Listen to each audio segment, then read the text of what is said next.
बढ़ते हैं आज के स्वाध्याय की ओर। जैसे कि हम प्रश्न में पूछे हुए थे कि स्वाध्याय में स्व का अध्ययन करना है, तो स्व की अगर हमें खबर होगी तो ही हम स्व का अध्ययन करेंगे। स्व की ओर हमारा कभी ध्यान गया ही नहीं है।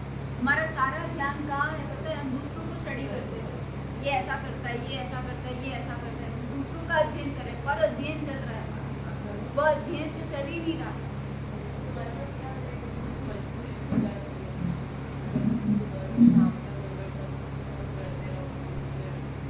मेरे कहना का बात एक्सपेक्टेशन की नहीं चल रही है, बात सेल्फ इंट्रोस्पेक्शन की चल रही है कि हम अपने अंदर आत्ममंथन करें, हम अपने स्वरूप के लिए हमें क्या करना चाहिए?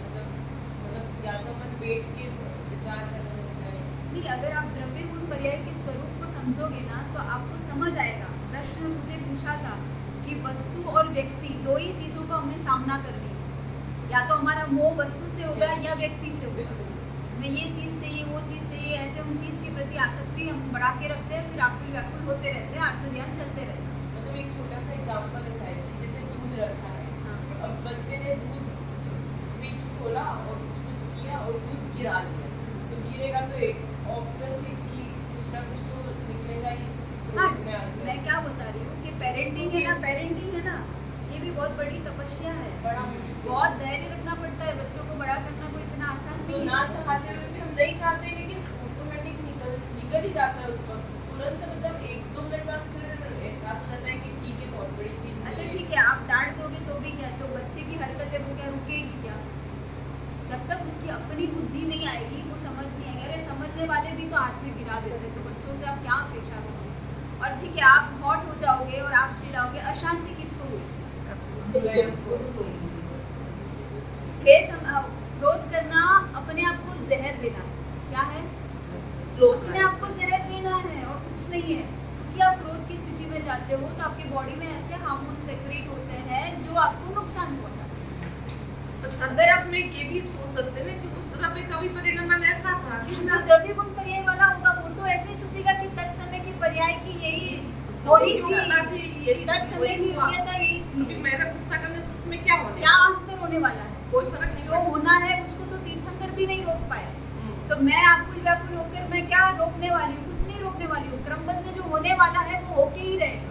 निमित्त बना बालक, दूध गिरा बालक से निमित्त बालक बना, पर वो होना था उस द्रव्य का परिणाम से तो ऐसा। ये चीज प्रैक्टिस में तब आएगी जब आपको इसको घोट घोट के आपने पी लिया।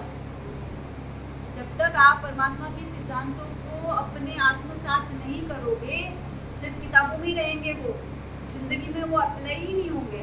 अप्लाई नहीं होंगे तो आपके दुखों का अंत नहीं आएगा। आपकी जिस दिन आकुलता व्याकुलता खत्म होगी, दुखों का अंत आ गया, तो समझना कि स्वाध्याय का आपको कुछ रस मिल रहा है, कुछ सत्संग से आपके जीवन में परिवर्तन आया है, आपके दृष्टिकोण में परिवर्तन आया है। और मोक्ष मार्ग तो दृष्टिकोण के परिवर्तन से ही है।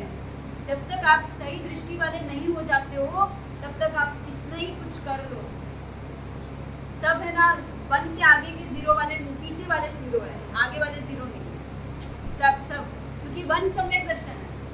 सम्यक दर्शन के बाद फिर आप जो भी जोड़ो बढ़ता ही जाएगा, पर 1 के पीछे जो भी रहेगा वो तो उसका कोई वैल्यू ही नहीं। तो हमारी सारी आराधनाएं व्यर्थ हो जाती है फिर।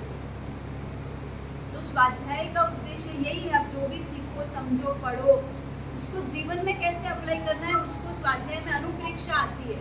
वाचना, पूछना, परावर्तन, अनुप्रेक्षा, 4था नंबर का जो भेद है। वाचना यानी आप नया सुन रहे हो, मेरे से नया सुन रहे हो। पूछना यानी आप आंख बंद करके नहीं सुन रहे हो, पूछ कर सुन रहे हो, अपनी जिज्ञासाओं को समाधान करते हुए सुन रहे हो। परावर्तन यानी जो सुना उसका बार बार मंथन कर रहे हो, स्मरण कर रहे हो। और अनुप्रेक्षण यानी आप जीवन में उसको कैसे उतारोगे, वो अनुप्रेक्षण। और जैसे आपने उसको उतारा और आपको जो अनुभूति हुई, आपको जो शांति मिली, आप उसकी धर्म कथा शेयर करोगे ही, ये बिना रहोगे नहीं। अपने सब्जेक्ट नहीं कर अपने तक सीमित रखे, पर ये इतना आनंद की चीज है ना, हो ही नहीं सकता, हो ही जाता है, हो ही नहीं सकता। इसलिए धर्म कथा अंतिम में है, कथा करके ही छोड़ोगे आप। तो ये है स्वाध्याय का जो प्रोसेस है। तो अनुप्रेक्षण तक जब तक नहीं आओगे, तब तक आपकी समस्याओं का समाधान होने वाला नहीं